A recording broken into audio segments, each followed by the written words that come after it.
Spectateurs de Vision 4 et surtout bienvenue sur Regard d'artistes, l'émission qui reçoit les plus grands hommes de la culture. Et ce soir, on déroule le tapis rouge à l'humour. C'est un artiste pas comme les autres, il n'a pas sa langue dans sa poche. Ce soir, il parlera de sa vie privée, de sa vie professionnelle. On entrera dans son jardin secret, on espère qu'il sera ouvert.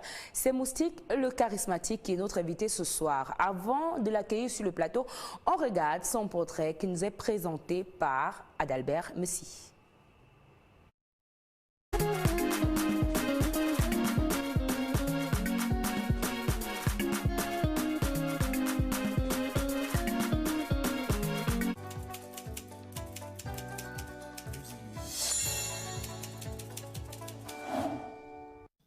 Moi, je dis bien moi, le souverain, chef d'État, grand guide, empereur, je me suis hissé au trône par mes moyens.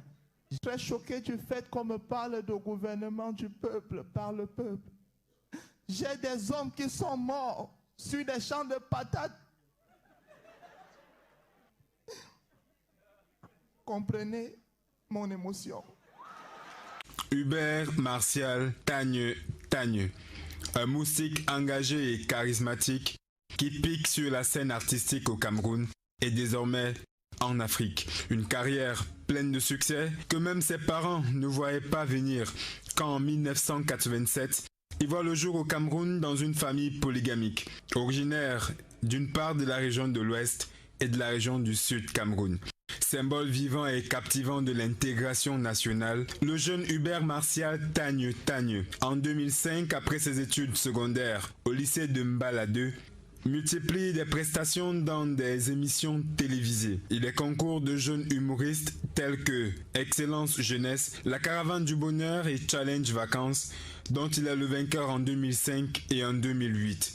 Le déclic d'une carrière professionnelle qui, en 2009, connaît un tournant décisif avec le sketch Le Témoignage, qui va changer, selon certains chroniqueurs culturels, le destin du jeune Hubert Martial Tagneux, désormais un véritable moustique charismatique.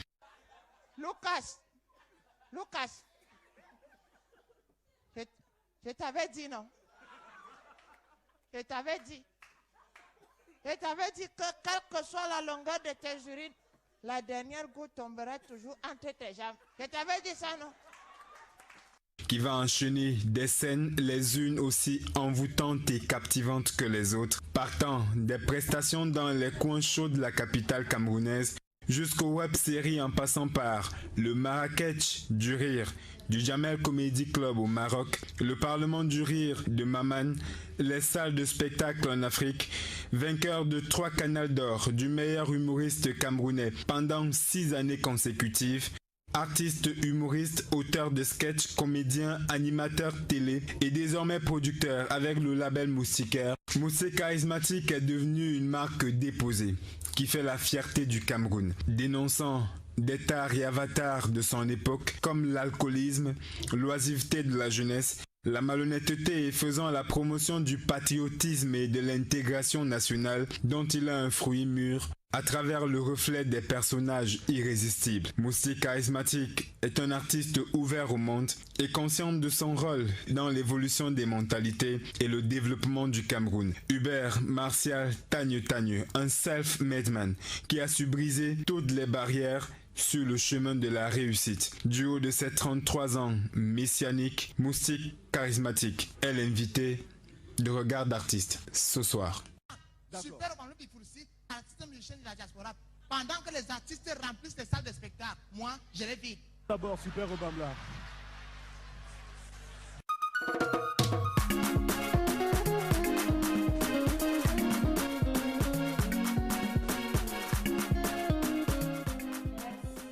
Albert Messi, on va dire bonsoir à notre invité. Bonsoir. Messi. Bonsoir Jessie, bonsoir à nos millions de téléspectateurs. Je suis content d'être chez vous.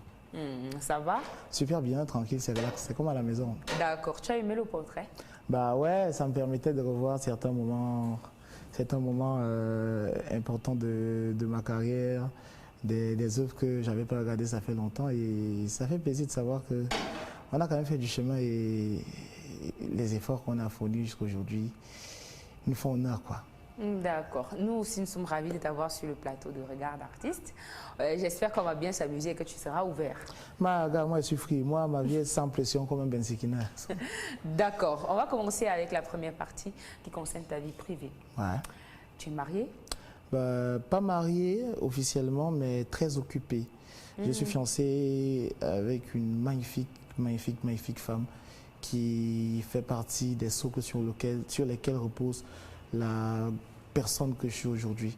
Parce que ma vie a connu beaucoup de turbulences et il a fallu que, au moment où il fallait véritablement prendre mon envol, que je m'accroche sur l'aile d'un magnifique ange qui s'appelle Ntama Cécile Clarisse, à qui je fais un gros bisou ce soir.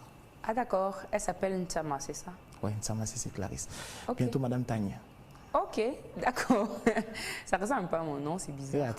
Elle est brune. C'est elle là-bas oui, mon trésor. D'accord. Vous avez combien d'enfants? On a beaucoup d'enfants parce que j'ai cherché à avoir une compagne qui avait le prototype de ma mère. Ouais. Et j'ai trouvé en cette fille, cette dame, ce que j'avais perdu, notamment les câlins que je retrouvais plus chez maman parce que j'étais jamais là. La présence, c'est pratiquement la mère de toute ma famille. Donc, citer le nombre d'enfants ici serait mauvais, mais je dirais qu'on vit à la maison avec trois magnifiques enfants, 2 garçons et une magnifique fille, Blandella, à qui je fais un gros bisou. D'accord. Est-ce que vous avez des projets? On a déjà la date du mariage quand même. La date n'est pas... Elle est calée déjà, mais je me suis toujours dit que je fais les choses de manière bien... Donc on ne sera pas au courant ce soir? Non, vous serez au courant. Non, ce soir non. Il faudrait que les gars soient surpris par la nourriture qui va arriver. Si on leur demande de s'apprêter, ils vont commencer à aiguiser les vannes et c'est mon argent qui va souffrir. En tout cas, on vous souhaite beaucoup de bonheur.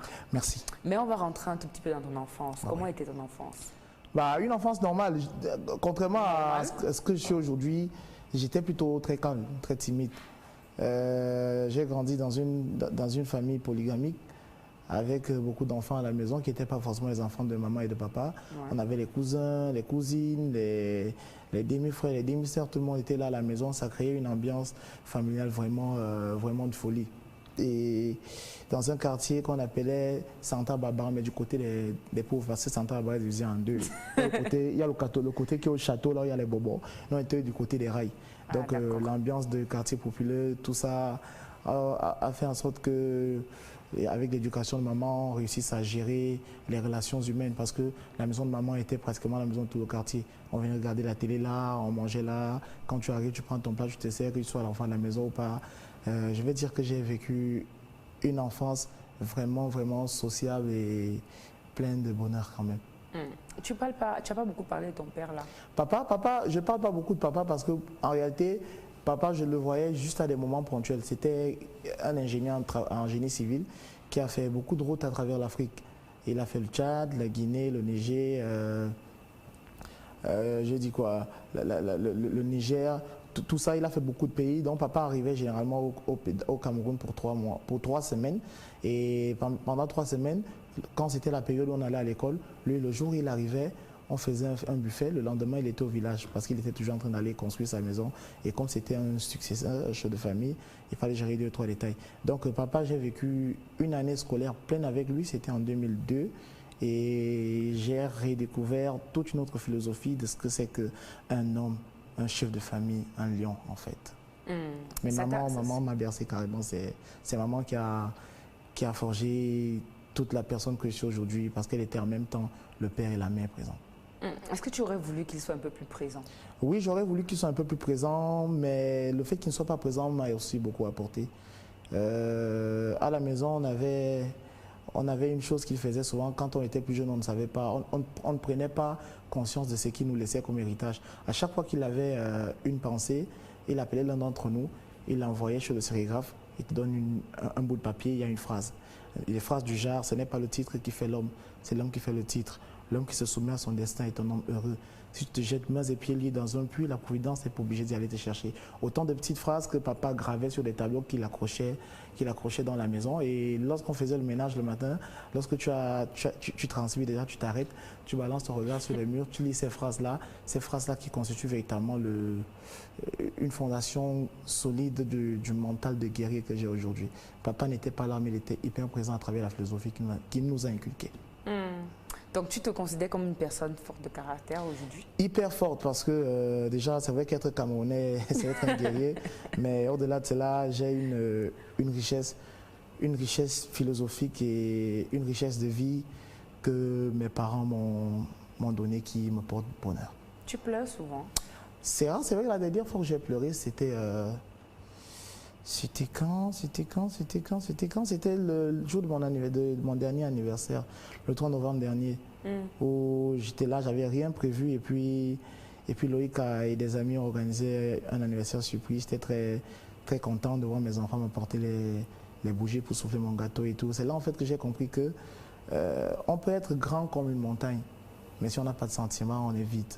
Moi, j'ai beaucoup de chance, j'ai beaucoup d'amour autour de moi, c'est ce qui me rend fort. Ok, tu as montré un côté fort de toi, mais est-ce qu'on a tes défauts? Tu connais tes défauts? Beaucoup de défauts. Ah ouais? Beaucoup de défauts. Déjà, je suis très, un peu trop généreux. Mon manager, il se plaint de ça tout le temps. Je suis le type de personne qui est prêt à enlever les dents de sa bouche ou mettre dans la bouche de quelqu'un d'autre.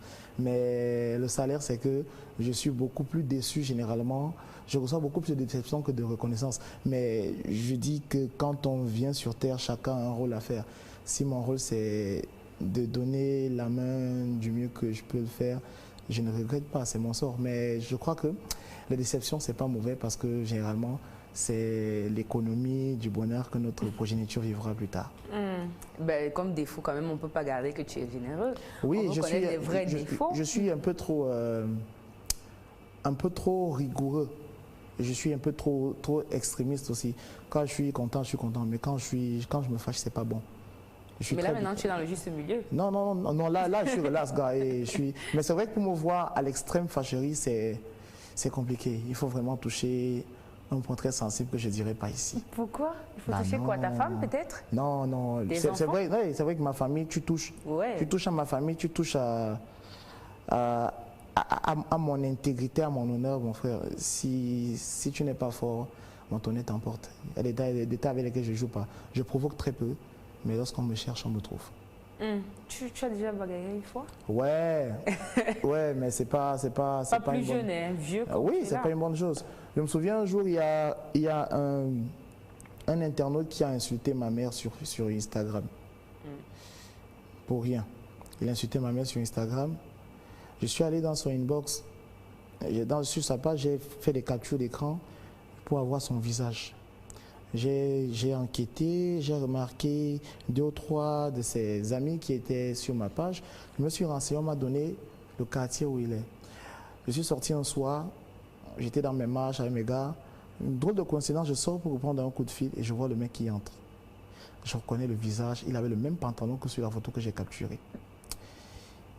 Et j'ai attendu patiemment.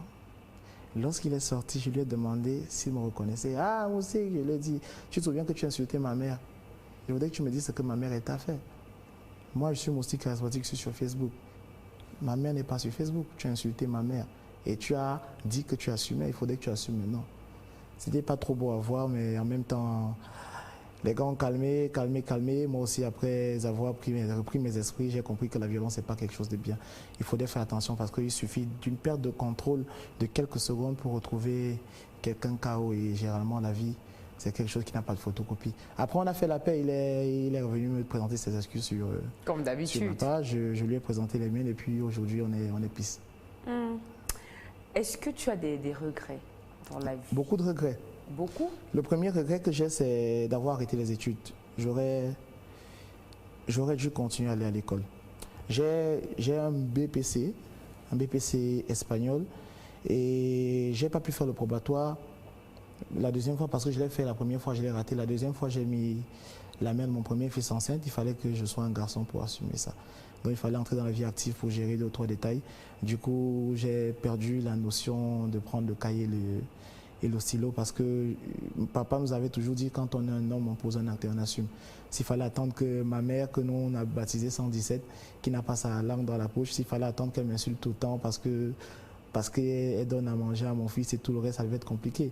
La mère du garçon aussi qui vivait la pression chez elle, je ne voulais pas qu'une fille aussi intelligente qu'elle se retrouve à entrer d'arrêter l'école parce qu'elle devait gérer une grossesse. Donc je me suis battu comme j'ai pu. Aujourd'hui, mon garçon il a 10 ans et sa mère elle se porte très bien. Elle est mariée maintenant et je suis content de voir le bonheur qu'elle vit et le bonheur que mon garçon il me procure aussi. Tu as dit que c'était l'un des regrets. Ouais, tu en as d'autres? D'avoir arrêté l'école. C'est c'est le plus gros regret que j'ai. Parce que si j'avais continué avec l'école, je pense que j'aurais une avance un peu plus avisée sur ce que je fais aujourd'hui. Moi, quand j'ai arrêté l'école conventionnelle, j'ai continué à me cultiver sur Internet, à lire des livres, à écouter les aînés, à apprendre dans le tas. Et puis, pour tout ça, pour chercher à nourrir la passion que j'avais, notamment la passion de l'art, être artiste.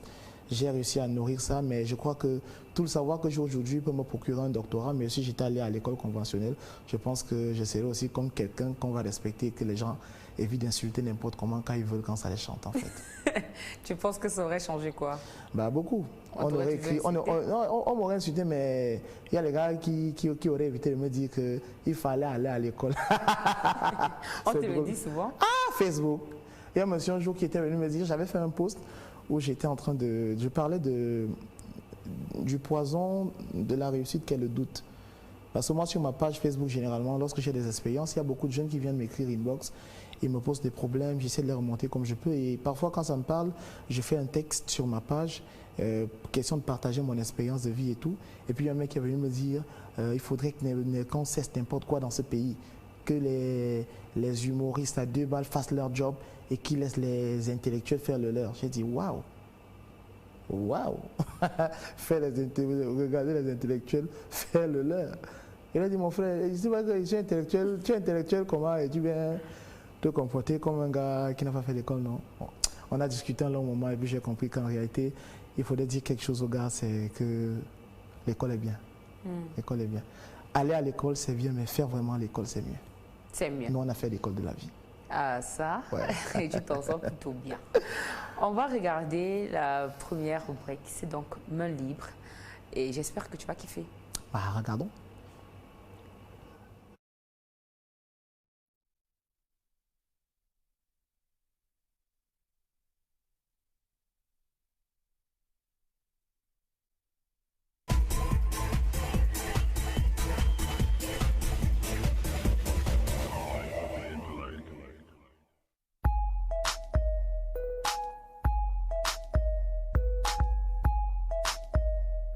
Oui, je le connais bien. Je connais bien Moustique, le charismatique. Connaître, non, mais je le remarque, oui. Oui, bien évidemment. Moustique, le charismatique, c'est un artiste que je connais bien, que j'apprécie. Honnêtement, personnellement, je ne le connais pas, mais ce monsieur, il m'a fait craquer lors d'une de ses prestations. Je n'ai pas pu me retenir. Oui, je le connais. Bah, évidemment, quel Camerounais ne connaît pas Moustique, le charismatique? Super Obamla, Payseur et Malo, ouais. Malo. Oui, je connais bien l'artiste Moustique. Bon, oui, je connais Moustique, le charismatique. C'est un humoriste très comique. Il connaît parler du langage des jeux. Il connaît nous édifier, tout en étant comique d'ailleurs.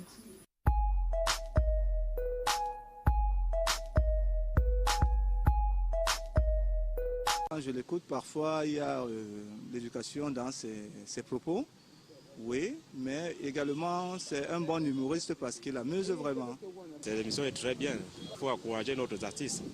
Et il a l'air d'un gars, c'est pas battant, travaillant, parce que prendre le personnage d'une personne et interpréter comme si tu étais dans sa peau, tout ça, moi, je l'aime bien. Un gars qui décide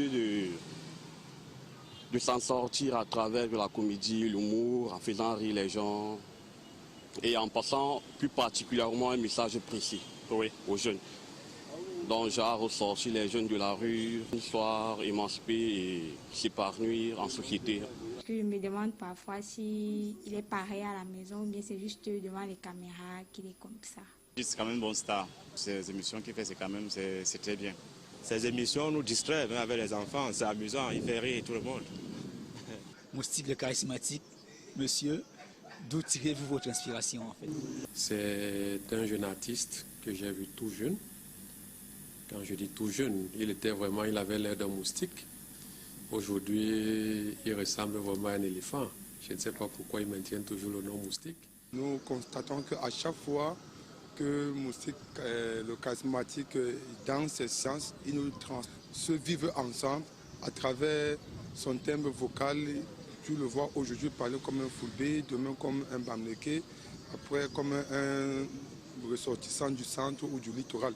C'est de ce personnage que le Cameroun a besoin. C'est un exemple pour la jeunesse.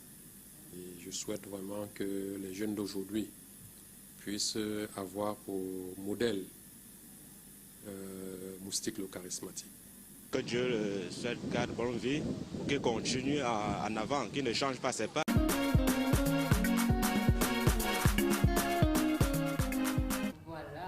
Qu'est-ce que ça te fait de voir tout ce que les gens disent? Ça fait plaisir parce que c'est un métier hyper compliqué. C'est un métier hyper compliqué. Quand je me suis lancé dans l'art, disons ça, je n'avais pas rêvé briller, J'avais rêvé luire, c'est-à-dire apporter la petite couleur que j'ai, la petite lumière que j'ai à ce monde immense qu'est l'art. Mais chaque jour, je me rends compte un peu plus que je ne m'appartiens plus parce que les fans se plaignent. Ah, tu ne fais plus de vidéos, qu'est-ce qui se passe? On ne te sent pas et tout. Tu comprends que tu ne t'appartiens pas. Un jour, je disais à ma mère qui, vu qu'elle est retraitée, elle passe beaucoup plus de temps au village chez elle. Elle m'appelle parfois, je suis en pleine émission, parfois elle appelle, je suis en train de tourner, parfois. Elle me dit, quand je suis là, tu ne viens jamais me voir et tout. Je lui dis, maman, j'étais ton enfant, je suis ton enfant, oui, mais il faut savoir que je suis l'enfant de tout un pays, tout un continent. J'ai beaucoup de charges. C'est compliqué pour voir. Parce que quand vous asseyez à la maison, vous rigolez d'un sketch de 2 minutes, vous ne pouvez pas savoir quel est le travail de recherche qu'il y a au fond. C'est hyper compliqué. Déjà que Moustique charismatique, c'est moi qu'on voit, mais derrière Moustique charismatique, il y a toute une armée moustiquaire. Il y a toute une armée de jeunes qui croient en ce que je fais, qui vivent de ce que je fais, qui ne rêvent que me voir continuer de briller pour exister. Donc du coup, les charges sont lourdes.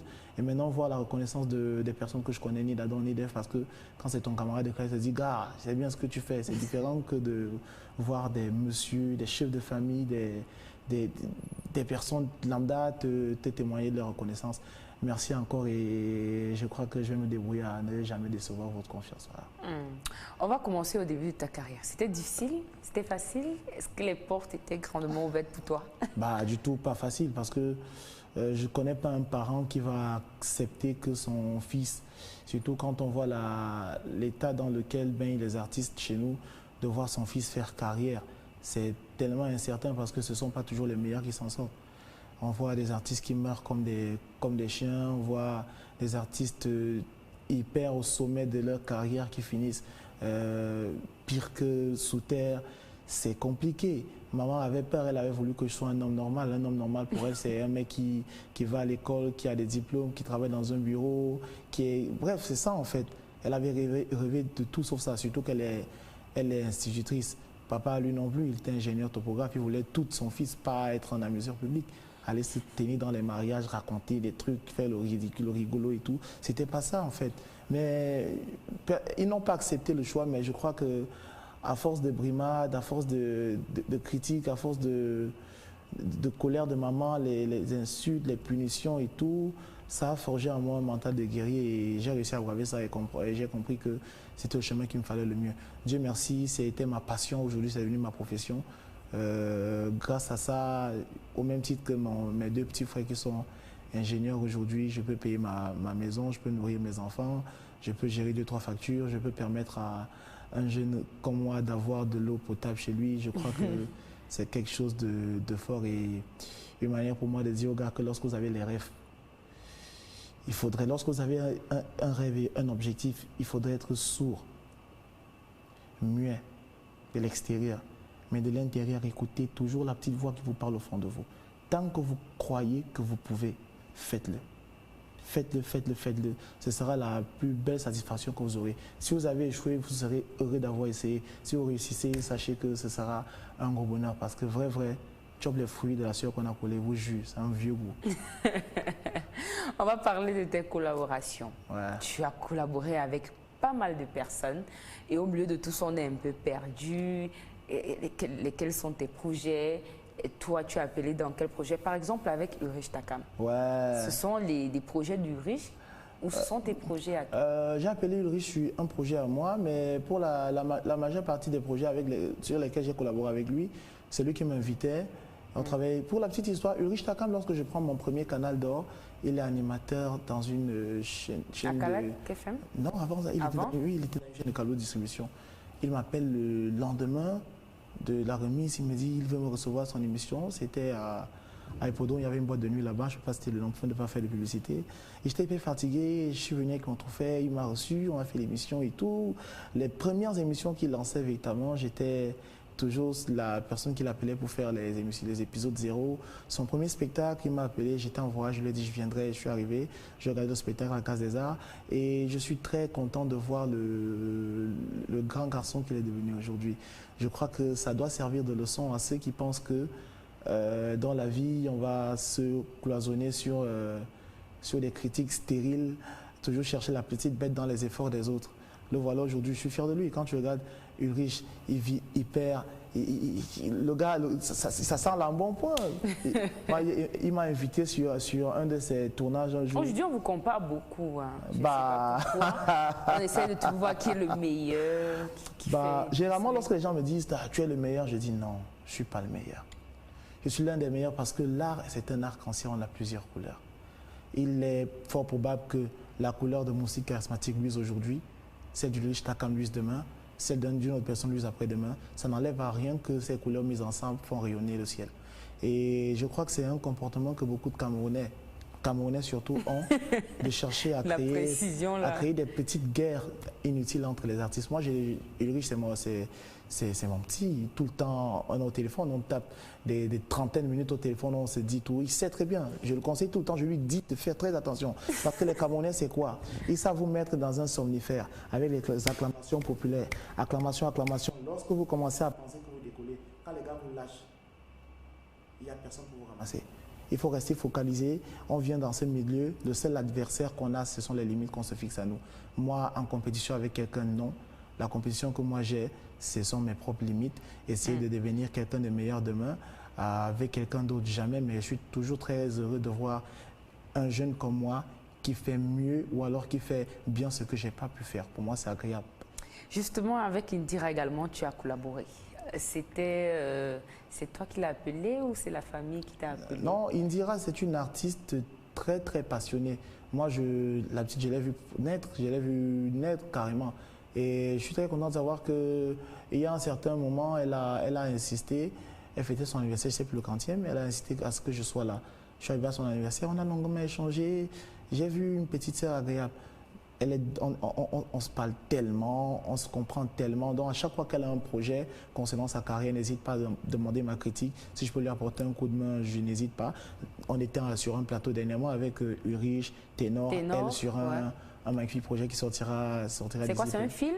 C'est une série? C'est une chanson? C'est un court-métrage qui sera très méchant. Voilà la photo en question. Ouais. Donc, on espère que vous n'avez pas touché. On vous dérange beaucoup. Hein. On se demande si vous êtes en couple. Si... Les Camerounais aiment bien ça.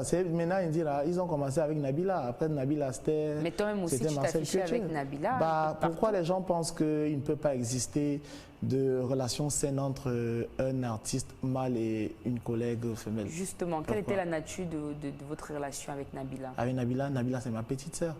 Ah d'accord, c'était pas professionnel. C'est ma fille. Ok. C'était professionnel, c'est ma fille. Au-delà de la relation professionnelle, je fais partie des personnes qui ont apporté une mention positive depuis le début. Moi, je me souviens quand je tourne. Tu faisais quoi concrètement à ses côtés, professionnellement parlant? Je suis son grand frère. Ah, d'accord. Tout ce qu'un grand frère doit faire, c'est ça. Non, tu mais la touches, tu m'as touché. Je ne joue pas avec elle. Parce que lorsqu'on parle quand même professionnel, c'est qu'il y a le manager, le communicateur, le conseiller. Je ne faisais pas partie de sa team. Hein. Ah, d'accord. Je ne faisais pas partie de la team de Nabila. Je suis son grand frère. Nabila, sa maison de production était en collaboration avec l'agence qui gère le développement de ma carrière, Dream Money Agency, de Serge-Olivier Debens. Ils étaient en collaboration. Mais moi, la relation avec Nabila n'était pas une relation contractuelle, c'était une relation de grand frère, petit frère, dont je lui donnais tout ce que je pouvais lui donner comme énergie, tout ce que je pouvais lui donner comme conseil, et elle me le rendait très bien avec le respect qu'elle me voue. De toutes les façons, pas mal de collaborations. Quelle était la plus fructueuse? La plus fructueuse, ouais, c'était avec Stifa. Ah ouais? La plus fructueuse, c'était avec... Fructueuse avec les deux, non? Peu importe, ça dépend. Oui, vous, les artistes, vous gagnez ça. Fructueuse pour moi, avec les deux, c'était avec Stifa. On a travaillé sur un projet d'une société de téléphonie mobile, arnaque, un truc comme ça. On a bossé sur ce projet-là, le gars a souffert.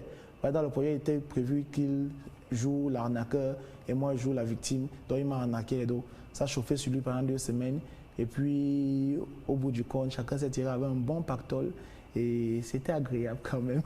Comme quoi, pendant que vous êtes sur Internet en train d'insulter les gens, il faut savoir que vous insultez la fond, brise les gens. Insultez-nous. Voilà. Je vais me permettre donc à la réalisation de mettre un extrait peut-être d'une de tes collaborations. Bah ouais. C'est donc Kelly qui est aux machines, donc on regarde. Kelly, mais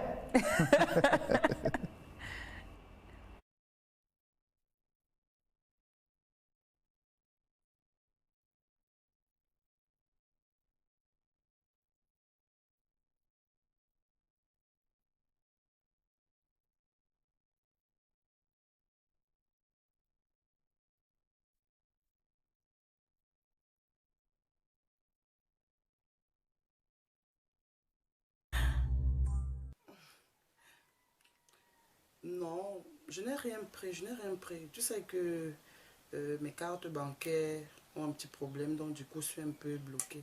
Mais c'est pas normal, je pense qu'il faut que tu ailles à l'hôpital. Lève-toi, tu vas à l'hôpital. Ouais, pour le moment, je me suis réfugié dans ma chambre et j'ai mis la clim à fond, histoire de retrouver un peu de fraîcheur. Bon. Oh, ok, si c'est ça le problème, je sais pas, je fais quoi là, je suis occupé là, mais je te fais un envoi mobile, ok? Je sais pas trop, moi je t'exige rien, c'est comme tu veux. Tu sais que je suis... Prends ça comme tu veux, mais je t'envoie l'argent tout de suite. Non, mais même si... Ok, d'accord, merci d'avance alors. Ok, de suite je te fais un envoi mobile, ok?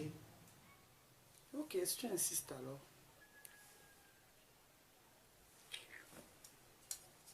Ok. Mais je vais te rembourser, je te rembourse dès que je résous mon problème de carte là, je te rembourse. Non, je sais, non. Ok, merci. D'accord, bisous, tu es un ange. C'est ça même, 2 envois, c'est le lait.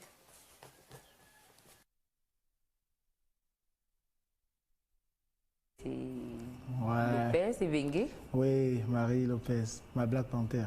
Ta Black Panther. Ouais, justement, ça nous permet d'entrer en plein dans tes projets. Ouais. Moustiquaire, elle fait partie des projets que tu as produits, c'est ça? Oui, on a voulu à un certain moment expérimenter un tremplin de série pour permettre aux acteurs de Moustiquaire de développer leur carrière. Donc du coup, avec mon directeur artistique et manager, Serge Olivier, on a écrit la série Black Panther et on a essayé d'expérimenter ça. Ça a porté plutôt de très bons fruits.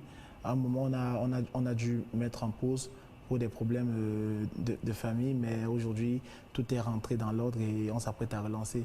Comme quoi, Moustiquaire n'est pas que Moustique charismatique. Moustiquaire, c'est beaucoup d'autres jeunes. Moustiquaire, c'est toute une philosophie. Moustiquaire, c'est une équipe. Moustiquaire, c'est un esprit qui veut que la lumière luise sur les sentiers pour permettre à ceux qui sont dans le fin fond du quad de goûter aussi au sentier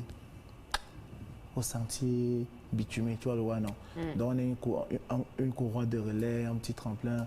À chaque fois qu'on peut tendre la main à quelqu'un pour lui transmettre la lumière qu'on a reçue, nous on n'hésite pas. Donc c'est un peu ça. D'accord. En dehors de Evengue, est-ce qu'il y a d'autres acteurs dans Oui, ton bien label? sûr. Il y a d'autres acteurs. On a la petite Jordan Gassa que vous avez vue là. Oui. On a Lamine qui est avec nous. On a, elle s'appelle Céleste Gloria, elle est à Douala. Ah oui, Gloria. Gloria, on a beaucoup d'autres. On a Pinto l'Ivoirien par exemple. On a Isako, on a Joalito Kanam qui est aussi un acteur de musique. On a beaucoup, on est nombreux. Justement, Moustique, c'est également la musique. Ouais. Il y a Darina et Peter Walker. Pas seulement Darina, Peter Walker, Chris Mar, Joalito Kanam. On a d'autres qui sont encore en laboratoire. La nature a voulu que le premier projet de moustiquaire qui franchisse le cap soit Darina Victory. C'est pour le plaisir de tout le monde. Je crois que c'est une belle réussite qui nous servira de travaux pratiques pour essayer d'encadrer le reste des étalons de l'écurie. Lorsqu'à ton âge, on a déjà réalisé certaines choses comme celle-là, qu'est-ce qu'on a encore envie de réaliser? En réalité, on n'est qu'en phase expérimentale. Ah, d'accord. Je crois que quand on est artiste, c'est toute une vie. Mais quand on est chef d'entreprise aussi, c'est en parallèle aussi une vie qu'on bâtit. Donc je crois que Moustique Charismatique, j'ai reçu beaucoup de lumière. Ça fait pratiquement 12 ans. 12 ans que je suis là. C'est vrai que j'ai des aînés qui ont plus de 12 ans qui sont encore là. Mais petit à petit, je suis en train de sortir du CH où on me connaît pour me positionner de l'autre côté, pour essayer de pousser les autres. Parce que je crois qu'il y a beaucoup de choses à faire. Et la première des choses à faire, c'est de trouver des tribunes d'expression aux jeunes. Parce qu'il y a tellement de talents, mais il y a très peu de tribunes d'expression. On essaye de chercher des artistes qui ont du talent à revendre et non des stars qui ont une image à vendre. Tu as investi combien sur ce projet quand même de Darina? Parce qu'on a pu remarquer, c'était quand même un clip qui a été beaucoup critiqué. Oui, il est très critiqué, c'est normal. Qu'est-ce qui n'est pas critiqué au Cameroun? Le clip a été très critiqué. Très critiqué. Ce n'était pas à la hauteur de la chanson. Je ne sais pas, ils vont dire que ce n'est pas à la hauteur de la chanson. Une chanson que nous avons écrite, nous avons dirigé, nous savons ce qu'on voulait, on a fait ce qu'on voulait. Ils trouvent que ce n'est pas à la hauteur de la chanson. Ils sont qui pour mesurer la hauteur du chanson que nous on a créé? On a pensé à quelque chose, on a extériorisé, maintenant on est satisfait du résultat. Il faudrait que les gens apprennent à comprendre que personne n'est con. On ne se lève pas au hasard, on fait une œuvre et puis on balance. Les détails techniques même qui ont manqué dans cette chanson, ils ne s'en sont même pas rendus compte. Donc que les Camerounais arrêtent un peu ça. C'est quand même beaucoup de placements de produits dans ce clip. Ouais. Ça vous a rapporté combien? Quand tu demandais tout à l'heure que j'ai investi combien, ce que j'ai investi c'est un gros capital de patience, un gros capital de passion, un gros capital de sérénité, un gros capital de confiance. Je voudrais profiter de ces antennes pour féliciter Serge Olivier Desbains. Serge Olivier Desbains, Dream Money, qui est le microprocesseur de tout ce que vous voyez. Parce qu'en réalité, Moustique Charismatique, je suis artiste, c'est vrai, j'ai le génie que j'ai, c'est vrai, mais s'il n'y avait pas ce magicien-là pour orchestrer tout ça, sincèrement, on serait dans les abîmes aujourd'hui. Donc le projet Darina Victory, c'est un projet très bien ficelé, très bien pensé et de main de maître par le maestro. Entre-temps, dis-nous quand même combien ça vous a donné. Combien ça nous a donné les placements de produits? Oui, il y a tellement de placements de produits. Non, mon frère, depuis que la Constitution dit de déclarer les biens, qui a déclaré ça part? Il ne m'a pas même déclaré à la télé. Ok. Personne va m'agresser, il ne dit pas. On regarde un tout petit bout de cette chanson qui fait changer. Toutes les femmes adorent l'amour. Tu sais pas ce 12 millions de vues bientôt ensemble. T'aimer, toujours mon bébé. Trop de placements de produits. Vous croyez qu'on vit de quoi? Et tu sais que le Camerounais l'aime.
Il y a dedans. Voilà, la chanson là, c'est la magie.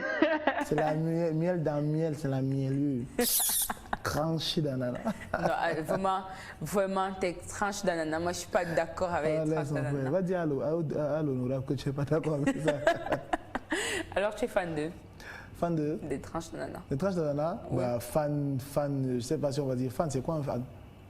Est-ce que tu kiffes bien? Bah oui, moi je kiffe les délires. Est-ce que c'est pas évident? Un artiste, c'est un dieu, mon frère. Tu es dans ton quad comme ça, tu sens un truc. Ouais, ça marche, mon frère. Laissez-nous. Ça va chauffer. On reviendra dessus dans la dernière partie de l'émission. Mais maintenant, on va parler de tes trophées. Tu as quand même gagné les Canals d'Or 3 fois. Ouais, successivement. Il faut préciser ça. Bah oui. Et ça a fait tellement parler. Bah... Comme d'habitude, ça fait toujours parler. On a trouvé que c'est parce que tu es animateur dans la non, ils ont aussi dit que c'est parce que je suis Bamileke. On a dit ça que c'est parce que je suis Bamileke, que je travaille pour Canal 2, que j'ai eu les Canals d'Or. Mais il faudrait que les gens soient honnêtes envers eux. Hein. Il faut que les gens soient honnêtes envers eux. Quand j'ai eu mon premier trophée, il a tellement été controversé. J'ai été très frustré. Mon manager m'a dit, mec, comme les gars doutent, tu dis ah non. Ça, c'est la révélation. On va prendre la confirmation, on prend la consécration, on quitte. Je lui ai dit, comment il me dit, tu prends 3.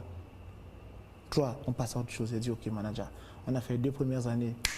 On a pris, le premier, on l'a pris, le deuxième, on l'a pris, le troisième, on l'a pris. Je crois que ma prestation ce soir-là démontrait à suffisance quel était le cap que j'étais en train d'emprunter pour la nouvelle direction de carrière.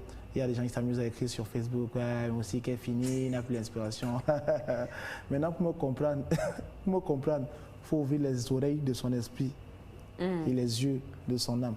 Parce que justement, cette prestation au Canal d'Or, c'est avec Poupi. Oui, Marcel Cueche, avec Marcus, avec Marie Evengue. C'était un très bel... Après, vous avez terminé avec le drapeau camerounais, c'est trop tard. Oui, c'était une réadaptation de notre sketch d'homme à homme.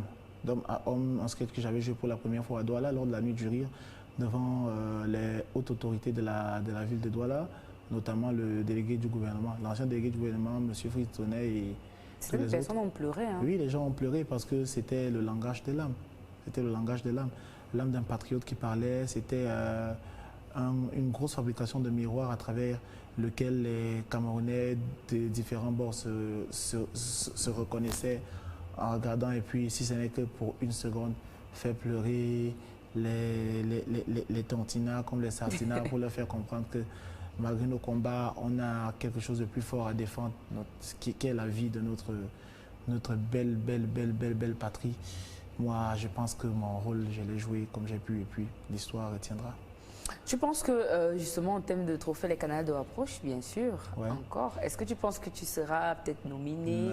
Ou alors, tu penses que ça pourra encore... Il y a des... Je vais vous faire une confidence. Lorsque je montais, la dernière édition, j'ai vécu tellement de coups bas et d'animosité que j'ai dit à mon manager que s'il arrivait que je prenais ce sacre-là encore, j'allais annoncer à Mandio Vision que je me retirais de toute compétition, tout ça. Je voulais faire mon art tranquillement, même si c'est dans ma chambre, tranquille, là, je me retirais de ça. Parce que le showbiz, c'est un milieu où on a des requins au sommet et des serpents très venimeux à la base. Et il y a beaucoup de personnes qui rient avec toi, tu penses que ce sont des sourires, mais ce sont des flèches qu'on aiguise dans ton dos. J'ai vécu tellement de coups bas, ma page a été signalée. Ils ont bloqué ma page, j'arrivais plus à communiquer, rien. Pourquoi? Parce que les gens confondent la compétition et le combat. On peut être... la diversité n'est pas forcément l'adversité. Vous voyez, les gens ont mal compris ça. J'avais dit à mon manager que je me retirais, il m'a dit non. Si tu veux te retirer, je préfère que, au sorti de ces Canals d'Or, tu rentres chez toi et tu trouves un moyen de faire un artiste de moustiquaire monter sur ce trône-là et glaner un trophée.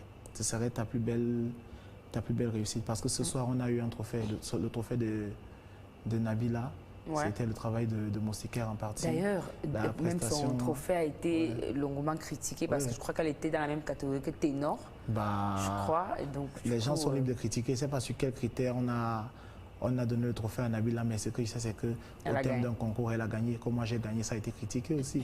Donc, il fallait rentrer à la maison, préparer une transmission de lumière. Et je crois que c'est le processus qui est enclenché aujourd'hui. Vous pouvez apercevoir avec tous les multiples projets qu'on a. On travaille beaucoup en back, mais Moustiquaire continue de tourner. Marrakech du rire, Ouais. qu'est-ce que tu retiens de cette aventure? Ce que je retiens du Marrakech du rire, c'est que quand on est seul, on est fort. Hein. Quand on est ensemble, on est invincible. Et il y a une grosse solidarité de corps que les artistes des autres contrées ont, que chez nous, on n'a pas. Chez nous, tout le monde veut se proclamer le king, tout le monde veut se proclamer le roi, tout le monde veut être plus fort que tout le monde veut être le meilleur. Pourtant, ailleurs, tout le monde veut faire bien pour que la discipline avance.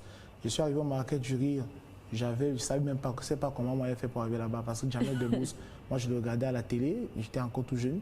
Et puis moi, je reçois un mail après mes prestations au Parlement du rire, un mail qui me demande quel est mon programme, parce qu'il y a le Marrakech du rire qui se déroulait, et puis on voulait savoir si je suis disponible. J'ai donné mon OK. Et puis la paperasse a été faite.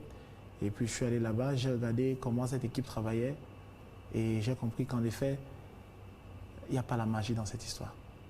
On travaille. Les gars sont comme ça. Comme ça.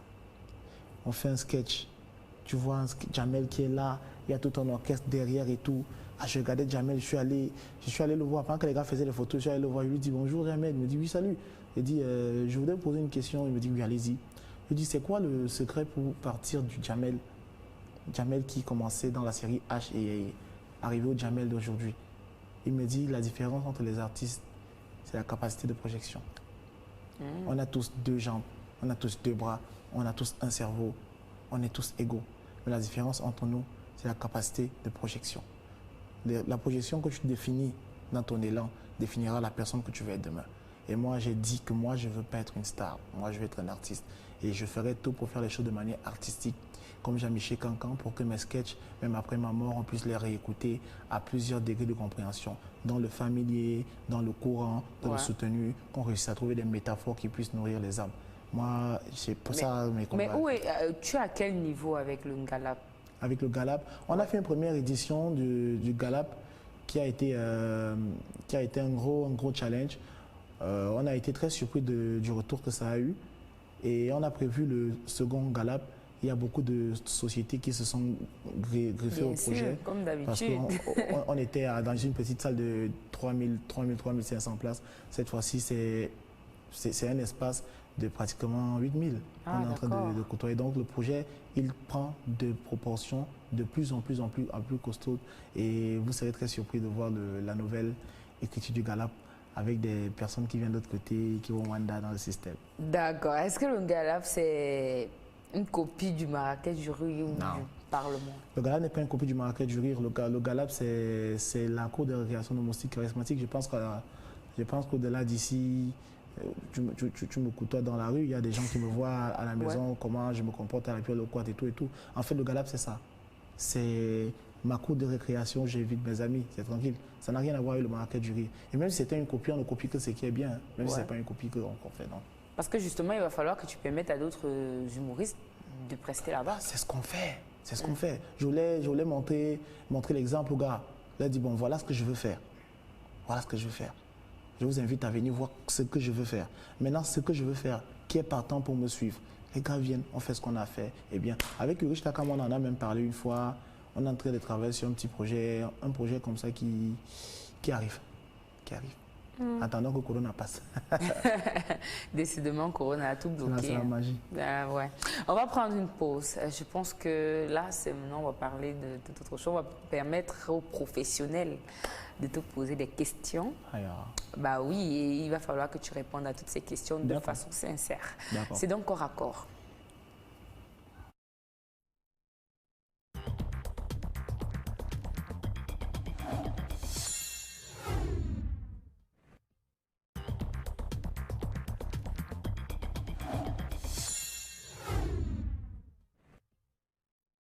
Salut à vous sur le plateau. Salut à mon cycle, le charismatique.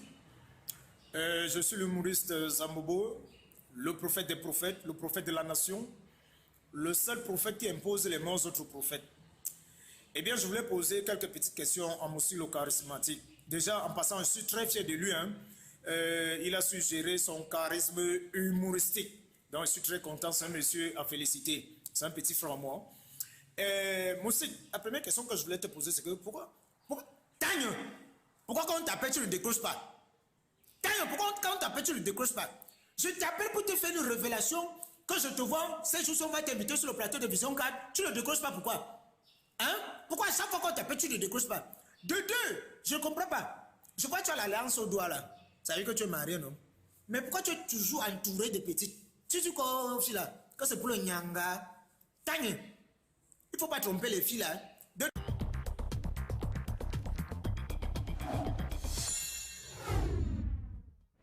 Hey, coucou le charismatique, le salaud. Donc, bref, voilà, salaud c'est un nom de famille. J'ai quelques questions à te poser, juste 3. Tu vois, j'ai arrêté le temps de voyager, j'ai arrêté le voyage pour te poser des questions. Donc, la première question, je vais te poser des questions sincères. C'est l'occasion, vu qu'on est en train de me regarder, c'est l'occasion de te dire merci pour le bon grand frère que tu as toujours été. Donc, tu as su me tenir la main aujourd'hui, je suis où je suis et c'est en grande partie grâce à toi. Merci beaucoup. J'ai 3 questions à te poser. La première question, c'est pourquoi ce grand cœur? Pourquoi ce grand cœur? Tu aurais pu voir en les autres la concurrence, tu aurais pu essayer de bloquer les petits, mais tu as donné la chance à tout le monde. Tu essayes depuis bien d'années déjà de donner la chance à tout le monde. Pourquoi ce grand cœur? Pourquoi est-ce que tu n'es pas comme un bon Camerounais? La deuxième question que j'ai envie de te poser, pourquoi est-ce que jusqu'ici, avec tout le travail que tu as eu abattu, pourquoi est-ce que tu n'as pas encore créé, et je te le pose à l'écran parce que c'est une question que je te l'ai déjà posée en solo, mais je te pose encore à l'écran, peut-être que cette fois-ci tu vas donner une bonne réponse. Pourquoi est-ce que jusqu'ici tu n'as pas encore créé un réel mouvement fédérateur pour les humoristes? Tu as la force, tu as la force pour le faire. Pourquoi est-ce que tu ne l'as pas encore fait un festival d'humour au Cameroun? Ça, tu peux le faire. Et la dernière question que j'ai envie de te poser, c'est quoi ta plus grande peur? C'est quoi ta plus grande peur dans l'exercice de cette profession? Qu'est-ce qui t'effraie le plus? Voilà les questions que j'ai envie de te poser. Donc, tu as pu constater que les questions que j'ai posées sont des questions que si tu réponds, ça va beaucoup m'aider moi-même dans ma vie, dans mon avenir. Donc, big up à tous les téléspectateurs de Vision 4. Non, mais riche, c'est grave. Alors, on va commencer. Je vais commencer par les questions du riche. Ouais. C'est quoi ma plus grande peur? Ma plus grande peur serait de quitter la scène et ne pas avoir le courage de regarder mes enfants dans les yeux. Ça, c'est ma plus grande peur. Pourquoi? Parce que si les enfants de Samuel Eto'o sont fiers de leur papa aujourd'hui qui a porté le Cameroun au plus haut firmament, il faudrait que mes enfants aient le courage de dire on a eu un papa qui est un grand humoriste et qui a fait notre fierté. Ça, c'est important. Ma plus grosse peur, c'est ça. Quitter la scène sans regarder, sans avoir le courage de regarder mes enfants dans les yeux après. Maintenant, pourquoi ce grand cœur? Je suis quelqu'un qui a vécu beaucoup de frustration, mais j'ai beaucoup encaissé, en fait. Ça n'a pas été évident qu'on me tende la main. La première fois dans ma vie que je vole le taxi, j'ai volé le taxi, c'était en 2000. Tu voles le taxi? Je t'explique. D'accord. C'était en 2007. Il y a un monsieur qui m'avait appelé pour un mariage en Colbison. Il m'a promis qu'il me donnait 20 000. C'était un samedi. J'avais 500 francs dans mon sac, dans ma poche. J'ai pris le taxi de chez moi à Santa Barbara pour arriver à Mokolo. C'était 250. C'était 200 francs. 200 francs. J'ai pris le taxi de Mokolo pour un Colbison. 200. Il me restait 100 francs. Ça m'a permis d'appeler le monsieur au callbox. Il m'a fait venir dans la salle. C'était un cocktail. Je suis allé, j'ai fini de prester, il m'a demandé d'aller m'asseoir à l'arrière de la maison. Je suis allé m'asseoir à l'arrière de la maison. Et puis, j'ai traîné, j'ai somnolé. Quand j'ouvre mes yeux, je vais regarder, tout le monde est parti. J'étais en Colbison, il n'y avait même pas un radis. J'ai marché jusqu'à ce que j'en pouvais plus. Et avant même d'arriver au Carrefour Timévouna, j'ai stoppé un taxi à qui j'ai proposé un dépôt. Il m'a porté, arrivé au Carrefour des Rails, je suis descendu, j'ai fui. Je n'ai pas pu dormir ce jour-là. À chaque fois que je sortais de chez moi, je stoppais un taxi. J'avais peur que le monsieur me reconnaisse. Pourquoi? Parce que je me suis dit, ce monsieur a des enfants. Il est sorti pour bosser. Peut-être son mouna est à l'hôpital. Il venait travailler comme ça pour aller soigner son enfant. Et j'ai volé le taxi. Pourquoi? Parce que quelqu'un qui était censé m'encourager m'a trahi. Ce monsieur, il est toujours là aujourd'hui.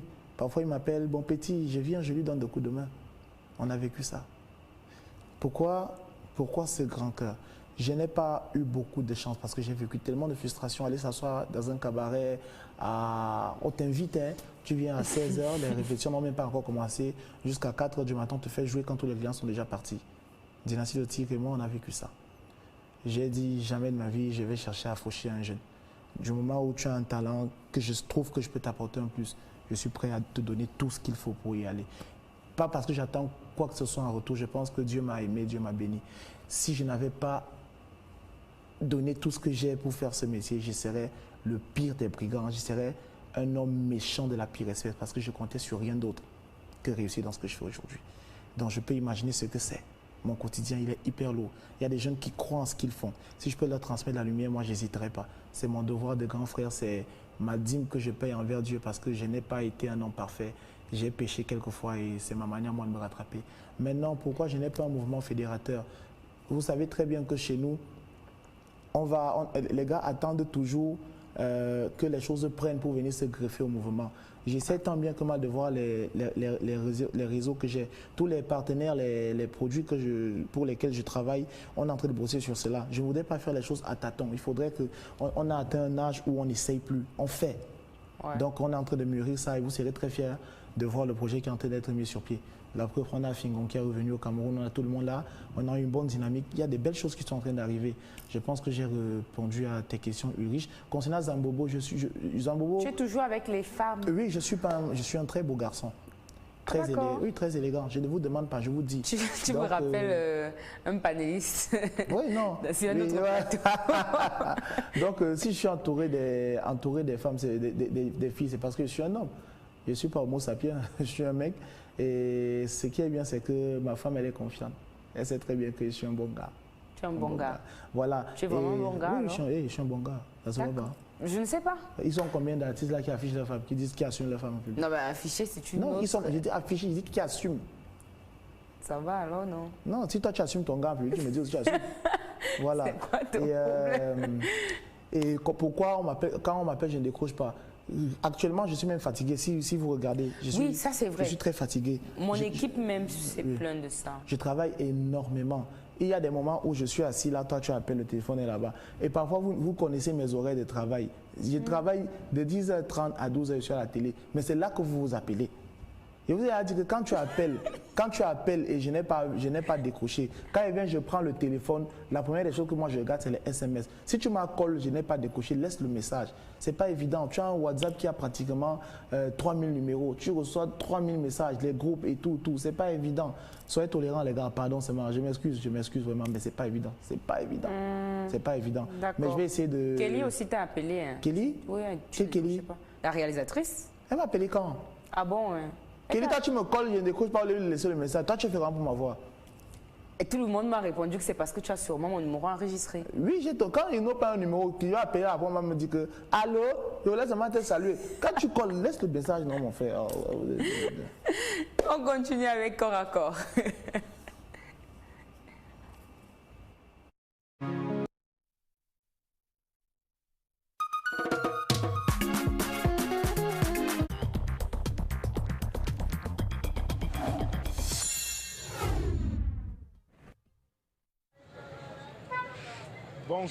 Bonsoir, moustique charismatique.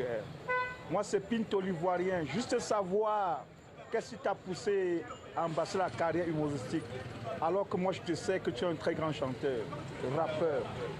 Oui, moustique charismatique. Ma deuxième question, pourquoi tu roules avec un véhicule qui ne tombe jamais en panne? Merci, bonne émission à toi.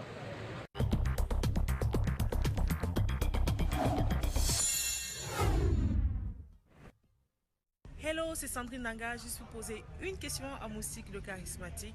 À l'époque, tu chantais. Est-ce que tu envisages de revenir avec une carrière de chanteur ou bien tu vas juste continuer dans ta carrière humoristique?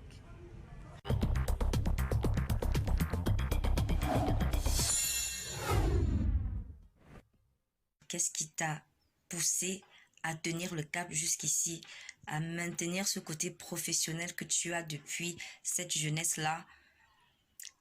Qu'est-ce qui t'a motivé? Est-ce que tu n'as pas eu peur du ridicule? Les gens se moquaient de toi, je voyais souvent, mais tu étais tenace. Et aujourd'hui, je suis fière de voir que tu as tenu le cap et je voudrais savoir qu'est-ce qui t'a maintenu, qu'est-ce qui t'a donné cette force-là de tenir. La deuxième question, c'est une question un peu intime. Comment tu fais pour concilier ta vie professionnelle à ta vie privée? Parce que nous, les artistes, on connaît beaucoup ce souci d'absence, on voyage beaucoup.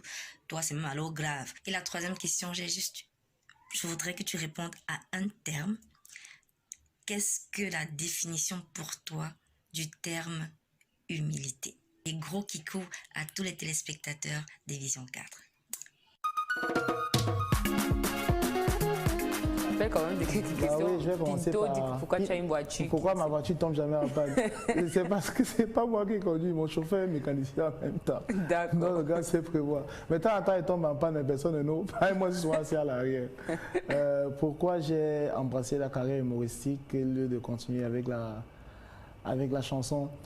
J'étais très bon chanteur, c'est vrai. Je me battais pas mal en rap et tout le reste, mais à l'époque, avoir les sous pour payer le studio, c'était compliqué. J'ai enregistré un album de 12 titres en 2010 qui n'a pas été facile. Il fallait dormir sur la moquette au studio, jouer parfois le mec qui nettoie, qui balaye le studio, aller acheter le gaz, la bouteille de gaz pour le DJ, aller acheter les bières, aller acheter les cigarettes pour espérer avoir un petit espace pour qu'on t'enregistre et tout. Ça n'a pas été évident. J'ai compris que si tu veux faire dans la musique et tu n'as pas de producteur, c'est compliqué pour toi. C'est compliqué, c'est très compliqué. Donc j'ai décidé d'écouter la voix qui me parlait le mieux, c'était l'humour. Parce que même dans mes chansons, dans ma façon d'écrire, il y avait toujours de l'humour. Je voyais par exemple ma chanson La femme idéale. La femme idéale, c'est une chanson humoristique. Donc c'est ça, Sandrine Nanga. Est-ce que je vais abandonner? Non. Mon album... Tu es en studio? Oui, on a un moustiquaire en studio. D'accord. Mon album est prêt. Mon album est prêt, il est là. On attend juste le bon moment pour qu'il sorte. Et, je serai dans l'un des clips quand même. Ah, toi aussi. Toi aussi. Si tu tournes le clip, on va mop. Il y a quand même fui. Non, je n'ai pas laissé la chanson, Sandrine. Je continue à me battre, à chanter sur les notes. Et je sais qu'avec des personnes qui ont le chant dans les veines comme toi, vous allez me permettre de me mettre à jour. Comment est-ce que j'ai défini l'humilité? L'humilité, honnêtement, c'est avoir la crainte de Dieu, hein, pour moi. Savoir qu'on peut faire du mal à quelqu'un, reconnaître son erreur et savoir dire merci lorsqu'on nous fait du bien. Pour moi, l'humilité, c'est avoir la crainte de Dieu. Pour moi, c'est ça. En gros, pour moi, c'est ça. Maintenant, elle a demandé qu'est-ce qui te maintient au top? Qu'est-ce qui me maintient au top? Je ne cherche pas à faire plaisir aux gens. Je cherche à me faire plaisir. Je prends du plaisir dans ce que je fais. Je dis généralement que l'important pour moi, ce ne sont pas les vues sur YouTube, pas les acclamations, non. L'important pour moi, ce sont les vies que je gagne. Si à travers un de mes sketchs, un gars qui était censé fumer le chanvre le soir pour agresser, pour comprendre que gars, au lieu d'agresser, il doit walk. Pour moi, si c'est une vue sur mon YouTube et que c'est lui qui a vu ça, pour moi, c'est le plus important. Gagner des vies et non des vues. Qu'est-ce qui me maintient? Je ne suis pas au top. Je suis toujours là dans la course. C'est parce que j'aime ce que je fais. Je le fais pour moi, je me fais plaisir d'abord avant et je crois que c'est ma manière à moi de me faire plaisir qui donne du sourire aux autres. Comment je concilie ma vie privée avec la vie artistique? J'ai été très absent. J'ai un garçon que je vois presque pas, Nathan, parce que je suis presque jamais là. Je suis presque jamais là. Et la période du Covid m'a permis de voir les choses différemment. J'avais une famille que je ne connaissais pas, que je connaissais en partie. En fait, tu t'en reproduis ce que ton père faisait? Oui, j'avais des enfants à qui je donnais presque tout, mais qui ne partageaient pas des moments intenses avec moi. La période du Covid où on me demandait de rester à la maison et tout, ça m'a permis de voir que ma fille sait faire des crêpes. Ça m'a permis de comprendre que ma fille, elle sait dresser la table. Ça m'a permis de comprendre que ma fille, elle peut me faire des frites. Ouais. Ça m'a permis de voir que ma femme avait besoin de moi tout le temps. On sait carrément... Donc, en gros, dis merci Corona. Oui, merci Corona. Ça, sincèrement, je le dis. Comment vous abandonnez d'abord les femmes? Vous comptez sur quoi en fait? Car c'est pour elles qu'on sort, mon frère. Non, mais au final, tu sors pour elle, mais tu es jamais là pour elle. Je sors pour elle, mais je suis jamais là pour elle. C'est paradoxal. Bah toi, oui. tu es dehors, non? Je suis sûr que tu vas rentrer, que ton fils dort déjà. Qui te dit qu'on m'attend d'abord? Qui me dit que... On m'attend. Tu veux qu'on entre dans ce débat? Non, non. Pas non, si tu veux qu'on entre dans ce débat... Non, c'est pas moi l'invité en même temps. Enfin, ok, d'accord. Donc, laisse-moi répondre comme ça, on te répondre. Donc, j'ai réussi à redécouvrir un nouveau mode de vie et je suis très content. Comment je fais pour concilier? Je profite des instants à fond. Quand je suis là, il faudrait que les enfants sachent que papa est là. Quand je suis là, il faudrait qu'ils sachent que je suis là, que je suis là. On passe des magnifiques moments, on joue, on rit, on visionne et tout. C'est magnifique. Alors, il n'y a pas une grande différence entre l'artiste et l'homme, hein, sauf que c'est mon sens de l'humour naturel que j'essaie de professionnaliser sur scène pour donner. À la maison, on rigole toujours, on blague, mais sur scène, c'est un peu plus professionnel. Voilà. Mais depuis, tu n'as pas encore fait rire les téléspectateurs. Tu n'as pas encore fait des blagues et tout ça. Tu as dit que c'est le regard d'artiste, tu as dit que c'est le jeu d'artiste. Tu l'as fait. On prend une transition et on prend la dernière partie de cette émission.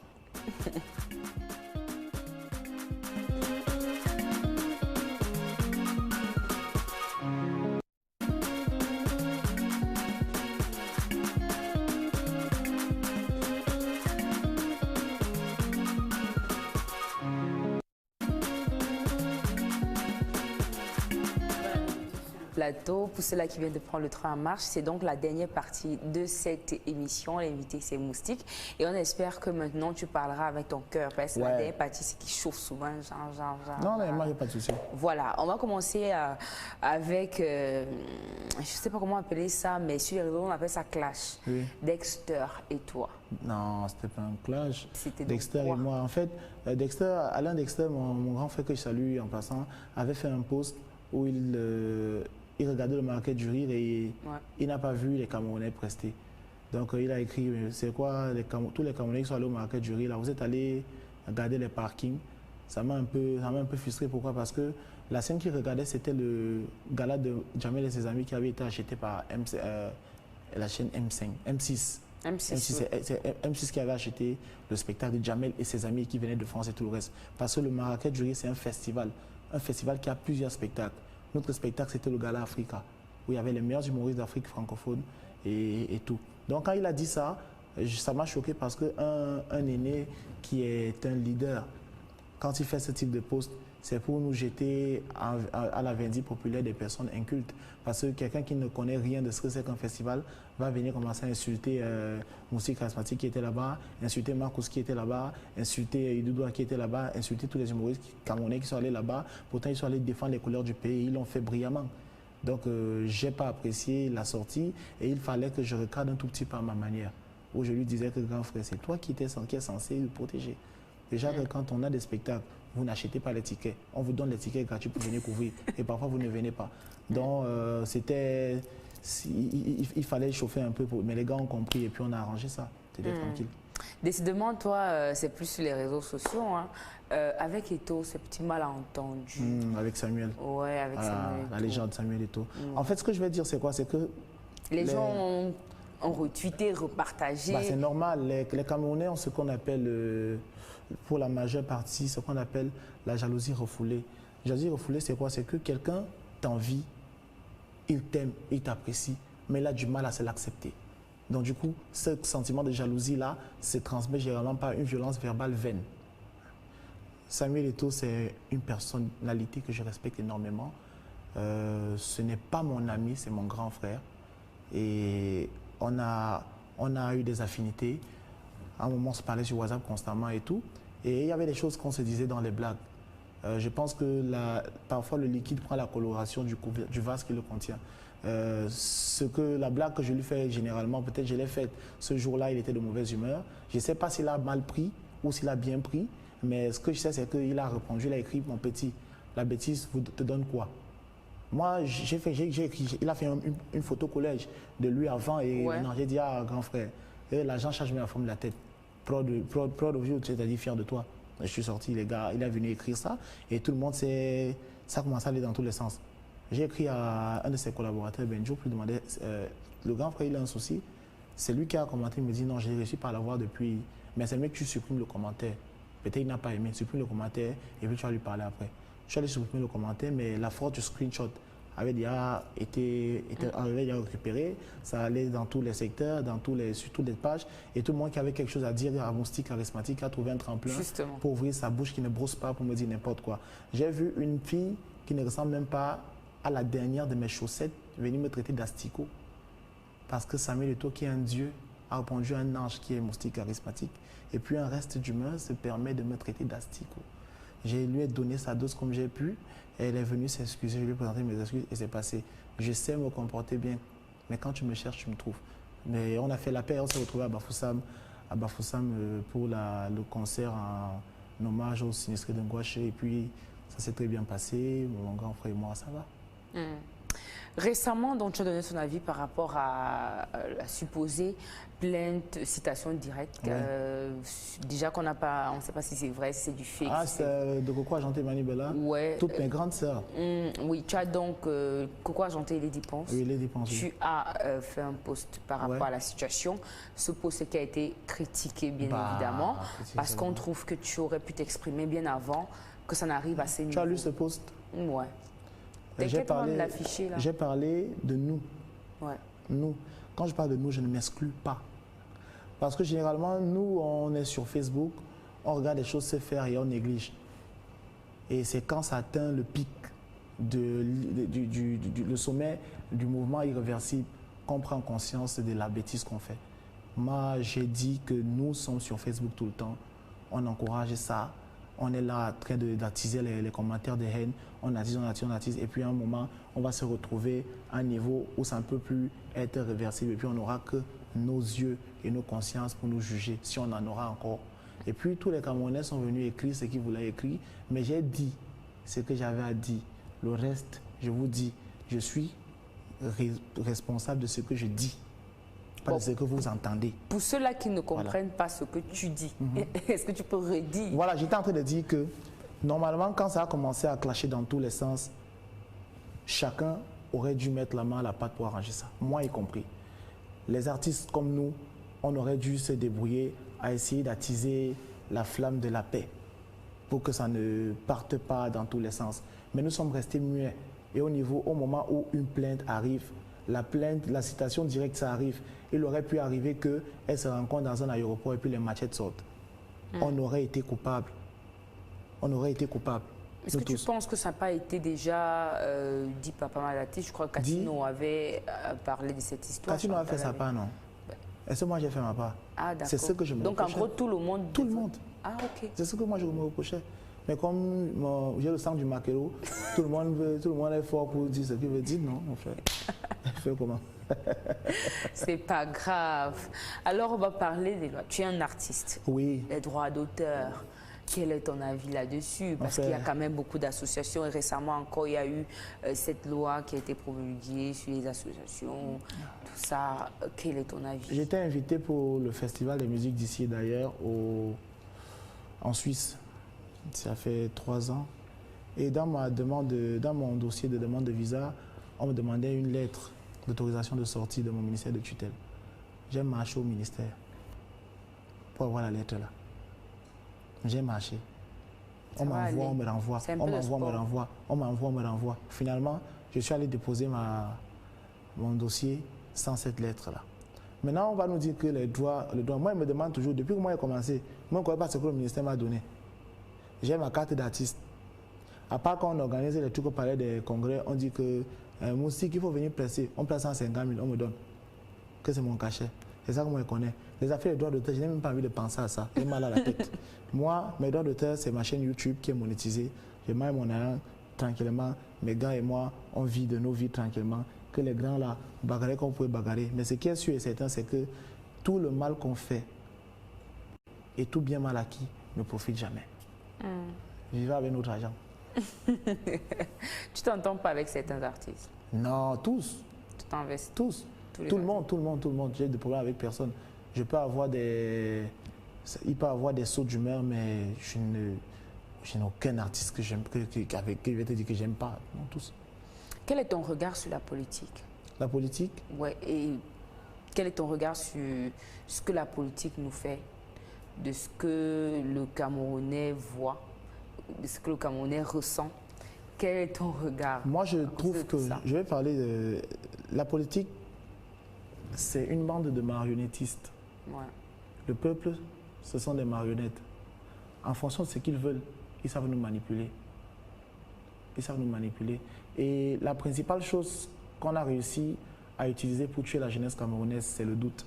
Parce que la jeunesse camerounaise est la population majoritaire. Nous sommes jeunes, les jeunes sont majoritaires. On a réussi à semer le doute en nous. Quand quelqu'un se lève pour aller faire un concours, il sait qu'il en a les capacités, mais dans son intérieur, il sait qu'il va échouer parce qu'il n'y a personne. Ouais. Pourtant, il va composer et il peut réussir. Du coup, quand on a le doute là, même quand tu vas écrire, tu sais que tu ne vas pas échouer. Et l'acte s'accompagne avec la pensée. Ils ont réussi à s'aimer ça.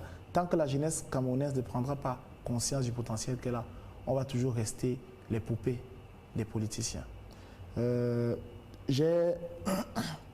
J'ai vécu un moment compliqué lors des dernières élections présidentielles où je suis allé jouer au meeting du RDPC au Palais des Sports. Je suis allé faire mon travail d'artiste et une bande de compatriotes s'est permise de me juger pensant que je supportais le parti au pouvoir, un parti qu'ils ne voulaient pas voter.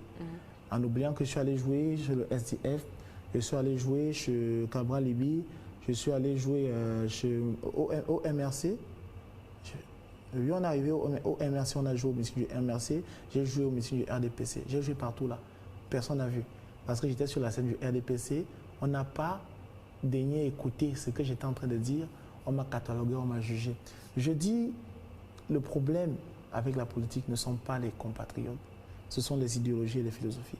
Tant qu'on ne va pas respecter la manière de penser de l'un et de l'autre, il est automatique qu'on ne réussira pas à bâtir quelque chose de fort. Aujourd'hui, c'est devenu un problème de personne. C'est devenu un problème de personne, c'est plus un problème d'idéologie. Et c'est ce qui est déplorable. Parce que généralement, les gens suivent des courants comme des moutons sans chercher à percevoir quelle est la quintessence. Ce que je dis, c'est qu'il faut être dans ses droits. Quand il y a les élections, prenez vos cartes d'électeurs, allez voter. N'acceptez pas de corrompre pour avoir quelque chose que vous méritez. Sortez avec vos cartes d'identité pour que le policier ne vous demande pas 1000 francs. Et si le policier vous demande 1000 francs alors que vous avez votre carte d'identité, dénoncez. Parce que si vous dénoncez aujourd'hui, on n'écoute pas. Vous dénoncez demain, on n'écoute pas. Un jour ou l'autre, on va écouter. Parce que dans ces pays, il y a des personnes qui font encore des choses bien et qui suivent la loi. Mais malheureusement, on fait plus la promotion de ce qui est négatif, ce qui fait en sorte qu'on a l'impression que tout est pourri. Il y a encore des bonnes personnes, on a encore des bons fonctionnaires, on a encore des bons administrateurs, on a encore des bons citoyens. Voilà. Là, on sent un animateur. Parce que tu es également animateur. Oui, il me bredouille. Ah, ça c'est bon. Donc, c'est la dernière partie. On va bien s'amuser. Moi, j'aime bien la partie des défis parce que... bah oui, il y a les défis. Et je savais, c'était une petite surprise. On regarde les défis que les téléspectateurs t'ont laissés. Et tu vas choisir celui qui est un peu plus... Facile. Ouais, pour toi. D'accord. Et tu choisis. C'est Kelly? Ouais, c'est Kelly. Kelly envoie un défi.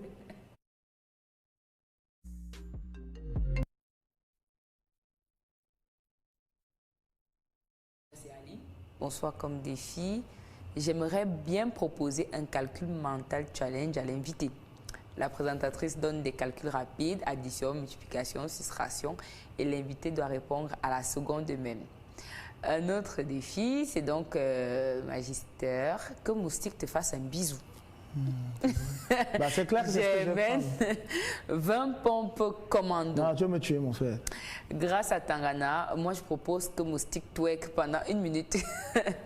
Alors, qu'est-ce que tu choisis? Bah, je te fais le bisou. Sérieux? Est-ce que je suis censée être dans le défi, en fait? Tu me fais un bisou à la joue, non, j'espère?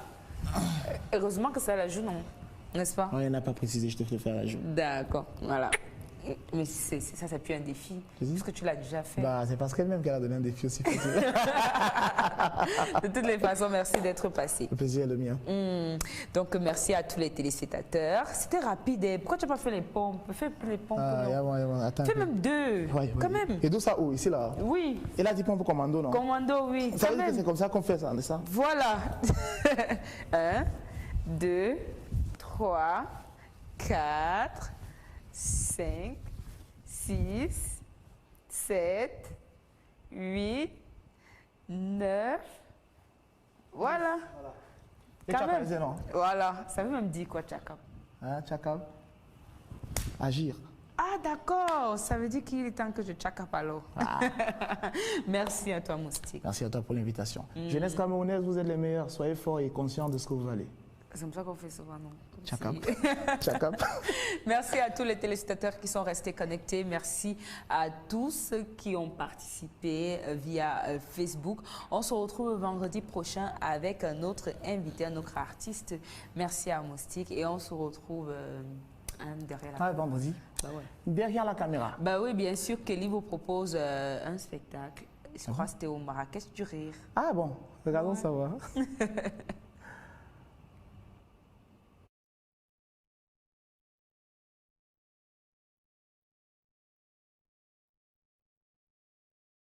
Brigade anti-stress aura pour but de venir service d'urgence généralisé. Hein? Tais-toi. Tais-toi. Tais-toi. Voilà, c'est moi qui parle. Tu es fou? Tu m'as appelé, non? Laisse-moi travailler. Bon, ouais, ça va, exprime-toi. Oui. Bon, attends, bon, on fait court. Tu es un voleur. Oui, tu es un voleur. Tu as volé le portefeuille de quelqu'un. Tu es parti avec chez toi. Tu as fouillé, tu as trouvé un faux billet. Oui.